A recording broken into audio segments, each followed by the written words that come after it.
Section 1. You'll hear a head teacher and a teacher discussing a school camping trip. First, you have some time to look at questions 1 to 5.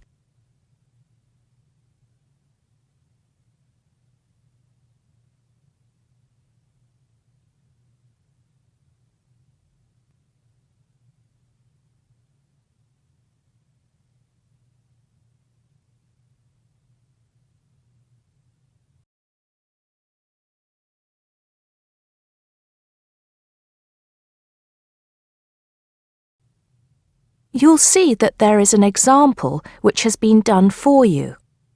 On this occasion only, the conversation relating to this will be played first. Good morning, Mr. Thompson. Can I speak to you for a moment? Of course, Jamie. Come in. Have a seat. I've just finished looking through the reports for this term. It looks like the pupils are doing very well. Mr. Thompson says he's just finished looking through the reports, so B has been circled. Now we shall begin.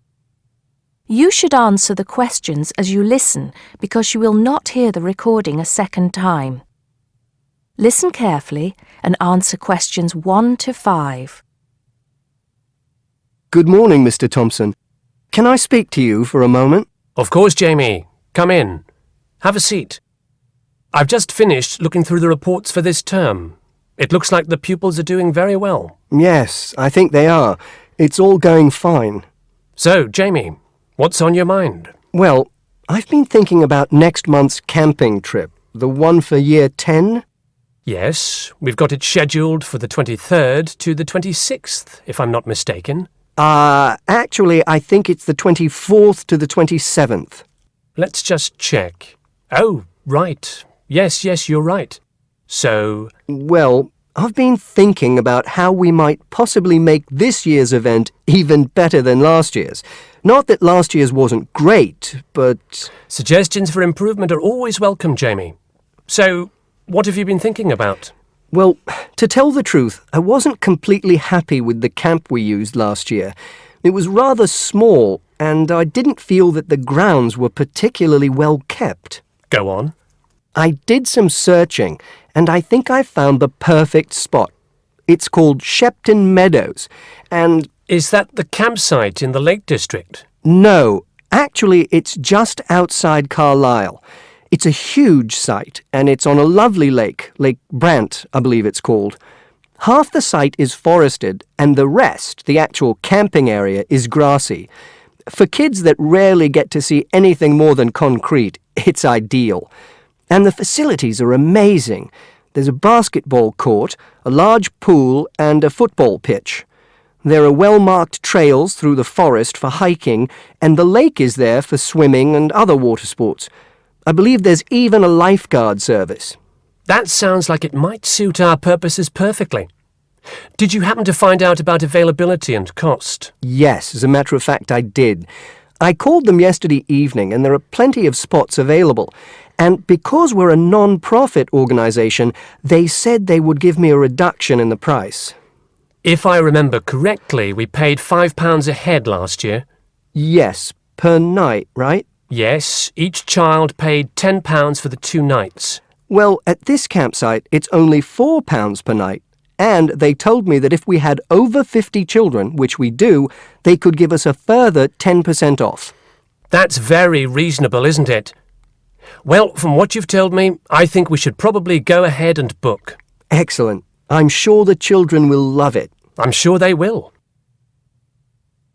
Before you hear the rest of the conversation, you have some time to look at questions 6 to 10.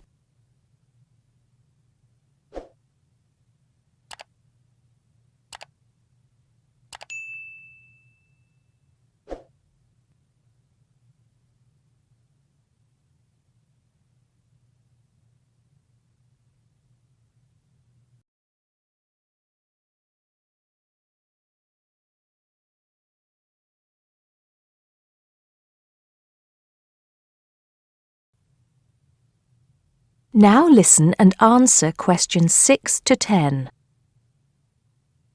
Now, Jamie, Have you given any thought to an itinerary by any chance? As a matter of fact, I have. Wait 1 second. Yes, here it is. I've made a few notes. Okay, so, now, these are just ideas, of course. Yes, go on. Let's hear what you've got. Right. We time it so that we arrive at the camp around 7 on Friday evening. It'll still be light then, and we'll have plenty of time to set up camp and get ourselves settled in. At 8, we could have a barbecue, hamburgers and hot dogs, something that's nice and easy to prepare. And that children love. Yes. Then, lights out would be at 9:30, so the children will get a good night's sleep and be up bright and early at 7 on Saturday morning. Breakfast would be at 7:30, an hour's hiking from 8 till 9, and then a couple of hours at the lake. That would take us up to 11. I think that an hour of free time would then be in order. Let them have a chance to explore a bit on their own, Yes, great idea. And then? Let's see, a picnic lunch at 12, and then sports in the afternoon till 4. Another swim until 5, and then supper. After clean-up, around 6:30, we could have a talk-back session, where the children get a chance to discuss their day and anything else they might have on their minds. Then a campfire and sing-along at 8, back to the tents at 9:30, and, well, that takes care of Saturday. Excellent. That would certainly keep them busy. What about Sunday? Sunday, right. As on Saturday, same wake-up and breakfast times, and then I thought we could go on a bit of a day trip. There are some caves about an hour's walk from the camp, which I thought the children might find interesting. We could leave at 8, which would mean we'd get to the caves at 9. They could explore for a couple of hours, and we'd head back at 11. 12 o'clock would see us back at the meadows. An hour's swim, and then lunch at 1. Then we could have organized games in the afternoon until supper at 5. It would take us an hour to clean up our sites and pack up. We'd be on the buses at 6 and all set to head back into the city. Well now, you've certainly put a lot of thought into this, Jamie, and it's paid off. I think it sounds wonderful. I can't think of a thing that needs to be changed. Let's go for it. Brilliant. I'll get the itinerary printed up and put it up on the notice board this afternoon. That is the end of section 1. You now have half a minute to check your answers.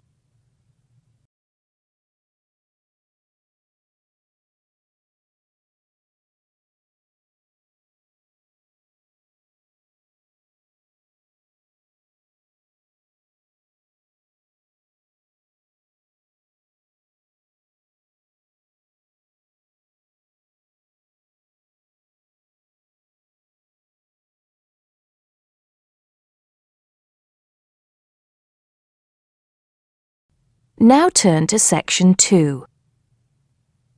Section 2. You'll hear a man giving information to a group of new university students. First, you have some time to look at questions 11 to 15.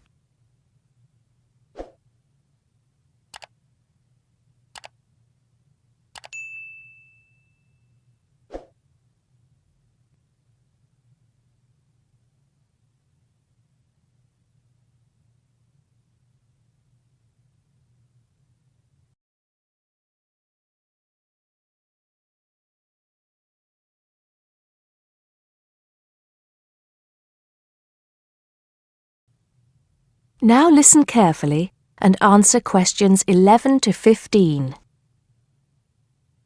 Good morning, University of Radstock students, and thank you for coming out today. As some of you may already know, my name is Scott Barnes, and I am the director of the Student Services Office here at the university. I'm here today to give you some information about what Student Services has to offer you. To begin with, let me just say that I feel that our office will play an important role in the way that all of you will experience your time here at Radstock as students. Primarily, our center is geared towards providing answers to any questions you may have. Because all of our reception staff are currently enrolled as students at Radstock, we feel that we're in an excellent position to deal with any issues you may face during your time here at the university. As I said earlier, the Student Services Office is mainly a place where you can have your queries answered. However, the office is more than that. For example, if you come and visit us, you can pick up your student discount cards. Now, with these cards, which come at no additional cost to you, you can take advantage of reductions of up to 40% on all forms of public transport in the city. In addition, the cards are honored at many shops and restaurants in the area, giving you the chance to save up to 35% off food, beverages, and other purchases. Our office is also the place you should visit if you would like to get involved in any of the 30 different clubs and societies available at Radstock. Come in any time between 10 and 3 on weekdays and sign up to become a member of the university choir or orchestra, the drama or debating club, the university trivia team. The list goes on and on. For new students, I cannot stress enough how vital it is to participate in the non-academic side of university life. Yes, we are here to work hard and do our best at our studies, but student life is also about having fun and meeting like-minded people. So, bearing that in mind, make sure that you get involved and enjoy yourselves. Before you hear the rest of the talk, you have some time to look at questions 16 to 20.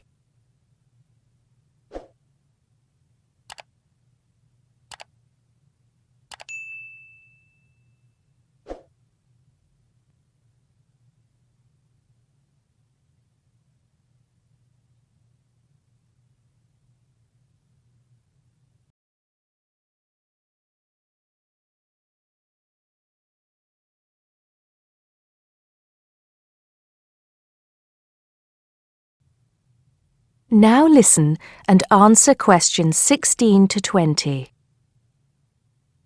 Moving along, I'd now like to talk to you about another very important service that our office provides, and that is counseling. I'm sure that you are all well aware that there are times in life when things can go wrong and times can get tough. We all have to endure difficult experiences, and these difficulties can be emotional or physical. Whatever the case may be, talking with an experienced counselor can help you through the trying times. The counseling service here at Radstock is staffed by counselors who are qualified to help you deal with problems ranging from homesickness and loneliness to eating difficulties and life changes. To see a counselor, we recommend that you first visit our drop-in center. We run drop-in sessions on a daily basis from 9:30 a.m. to 2:30 p.m., and to reserve one of these sessions, you can telephone the counseling service on 121-5648-3907 on the day you wish to visit. Or, if you prefer, you can come into the Student Services Office any time after 8:30 a.m. and complete a booking form. If it should happen that you need to cancel your appointment for the drop-in session, we would request that you contact the counseling service as soon as possible to let them know. Drop-in sessions can be as short as 20 minutes, but it's more usual for them to take about 45 minutes. During that time, you will be asked some questions to clarify your situation, and a decision will be made as to what further action, if any, should be taken. After your session, several things may happen. Firstly, you may be referred to one of the university's counselors for further counseling, which normally consists of another 8 sessions. Secondly, you may be asked to visit another source of help within the university. Or finally, you may be referred to an external organization. Whatever course of action might be taken, you may rest assured that what goes on in these sessions is treated in strict confidence. I'd also like to mention that the counseling service runs numerous workshops on the campus every year. The focus of these workshops tends to be on personal development, and past topics have included motivation, self-identity, and impression management. There is no fee charged for these workshops, and if you require more information, feel free to contact us at stuser@acadia.co.uk. That is the end of Section 2. You now have half a minute to check your answers.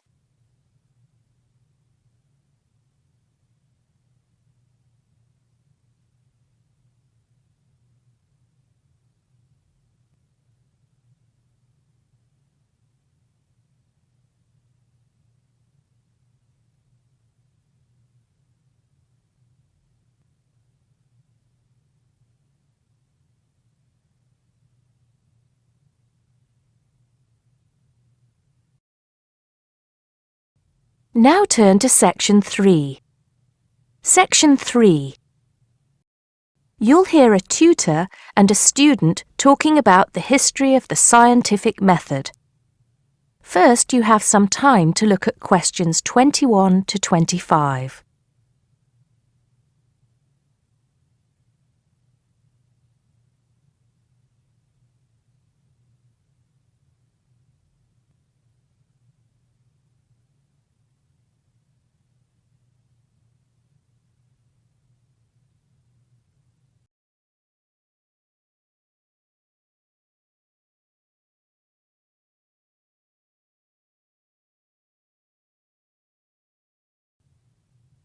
Now listen carefully and answer questions 21 to 25.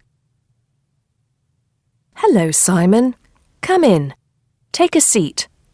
Now, I wanted to talk to you about your assignment. Yes, the one on the scientific method. That's right. I just wanted to see how you were getting on. Well, I think it's fine. I mean, I haven't done a huge amount of work on it because I've been working on other things. But what I've read so far seems fine. How many of the references that I gave you have you managed to get hold of? Not too many, I'm afraid. It seems that everyone else is working on the same things at the same time. And every time I look, the books are checked out from the library. Right. Well, I think that we can go over the main ground together now. That way, even if you don't manage to go through all the references in detail, you'll still have an overview. What has helped you most so far? I've managed to have a look at 3 of them. I thought that Johnson made some good points, but it was hard to follow the line of her argument.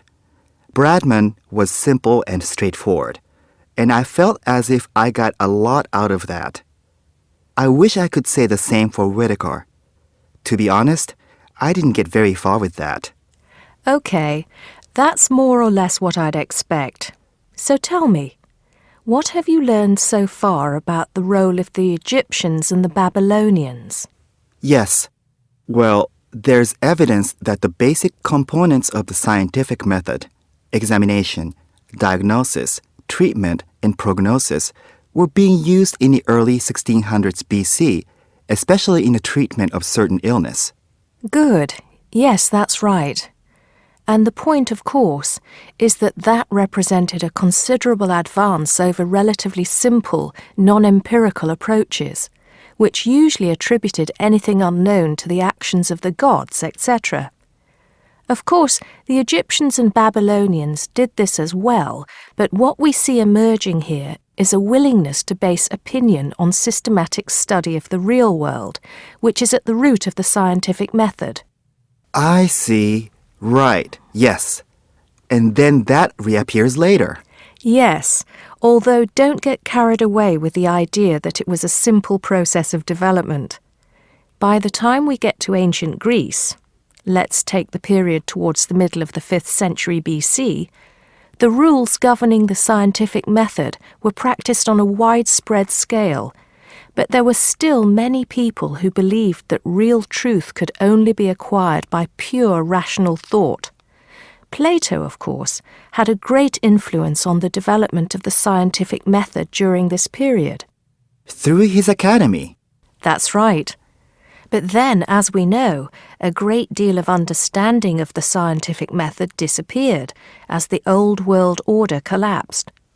It wasn't until the Middle Ages, sometime before the 11th century, that several versions of the scientific method emerged from the medieval Muslim world, all of which stressed the importance of experimentation in science. Right. I think I've got the historical timeline. Before you hear the rest of the conversation, you have some time to look at questions 26 to 30.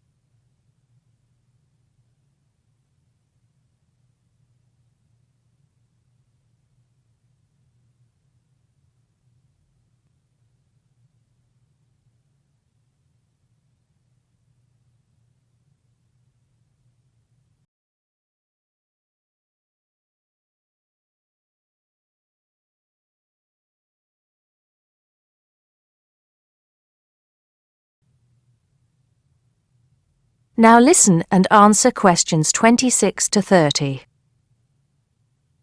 The other thing I'm struggling with slightly is actually pinning down precisely what we mean by the scientific method. I wonder if you could give me some pointers on that. Sure. Well, it's best to think of the scientific method as a series of steps in a process which allows us to find answers to questions about the world around us. So the first step is to identify the problem. What is it that you want to know or explain? And then I think the next step is designing an experiment. But you can't design an experiment unless you know what you want your experiment to tell you. Oh, yes. You need to form a hypothesis to be tested before you design the experiment. So there's a very clear relationship between hypothesis and experiment.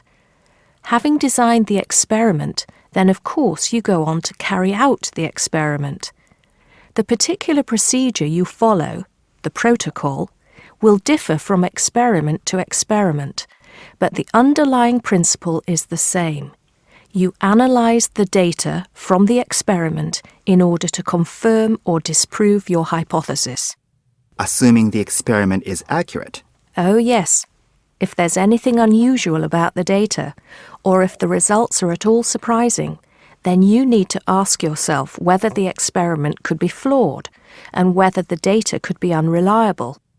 If the answer is yes, then it may be necessary to modify the experiment and go through the process again. So, once you have reliable, valid results, Then the final step is to communicate them. The wider scientific community needs to know about the results, and publication in journals is the accepted way. okay, I think I've got the basics. It's going to get more complicated as we begin to look at some people who have criticized the scientific method. So you need to make sure that you understand things up to this point. Let me know if you have any further problems with it. That is the end of section 3. You now have half a minute to check your answers.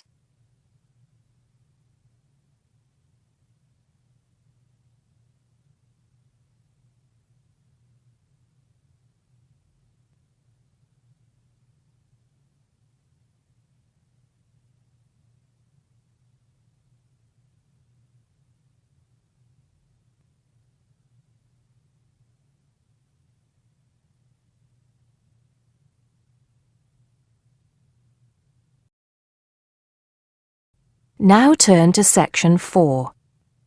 Section 4. You'll hear a teacher talking about several British art galleries. First, you have some time to look at questions 31 to 33.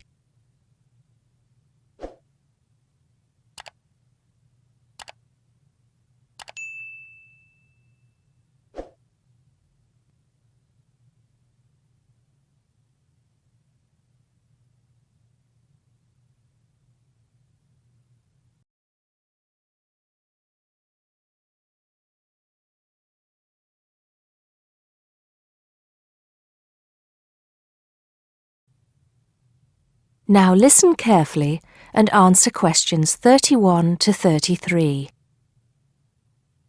Good afternoon. Welcome to the first class of V100 Art and History. The objectives of the course, as you will have seen if you've taken a look at the syllabus, include familiarizing yourselves with the vocabulary and language of art, learning about the basic elements of art and design, and finally, discussing historical periods as they pertain to art. The course will also give you the opportunity to visit some of the many galleries and museums that Britain has to offer.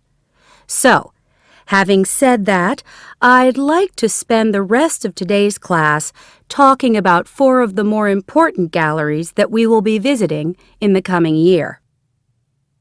As most of you already know, or at least I hope most of you know, there are 4 Tate galleries in all. To begin, I'd like to tell you a little bit about the Tate Modern.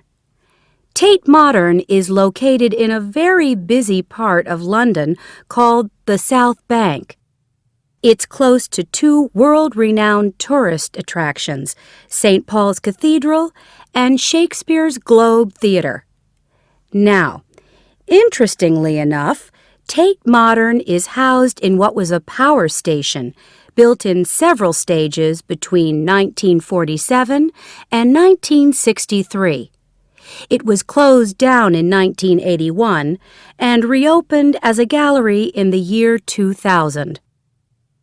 Tate Modern consists of 5 levels, with the Tate collection being shown on the 3rd and 5th levels. On level 2, the works of contemporary artists are exhibited, while level 4 is used for holding large temporary exhibitions. Since this museum opened, it has become a popular spot for both Londoners and tourists alike. And believe it or not, it doesn't cost anything to get in to see the collection displays. Before you hear the rest of the talk, you have some time to look at questions 34 to 40.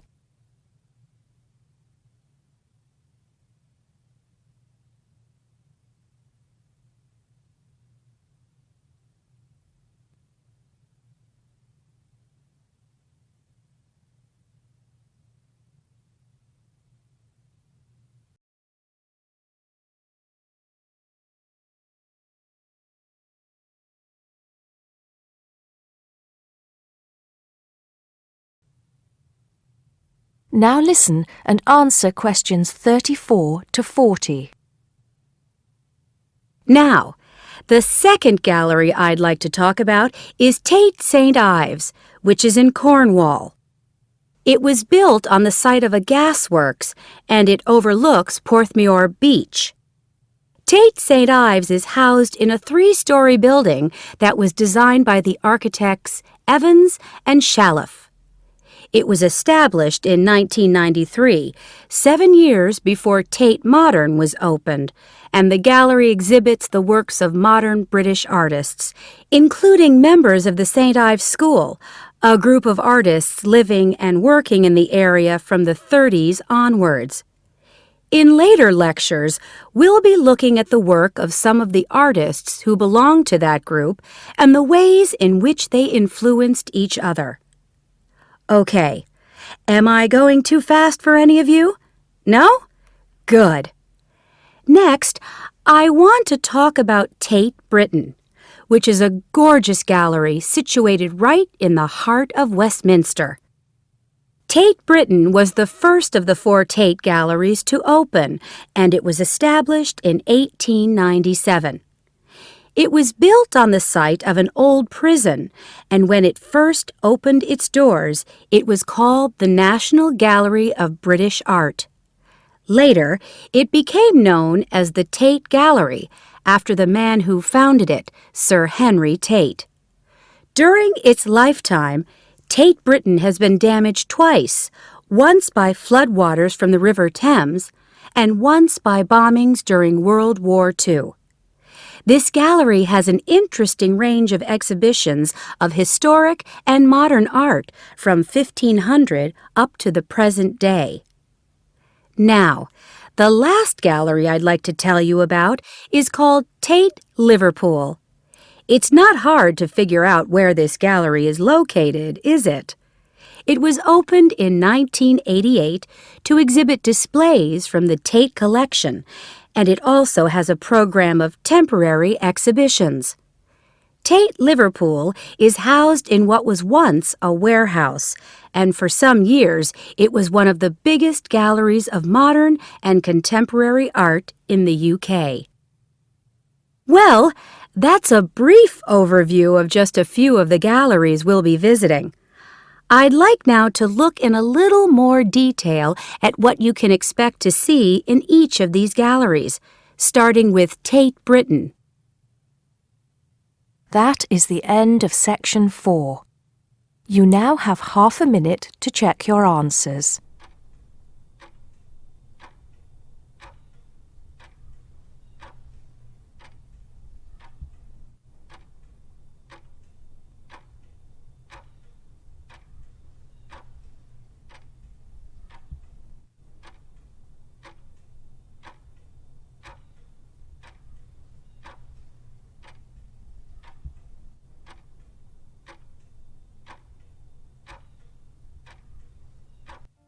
That is the end of the listening test.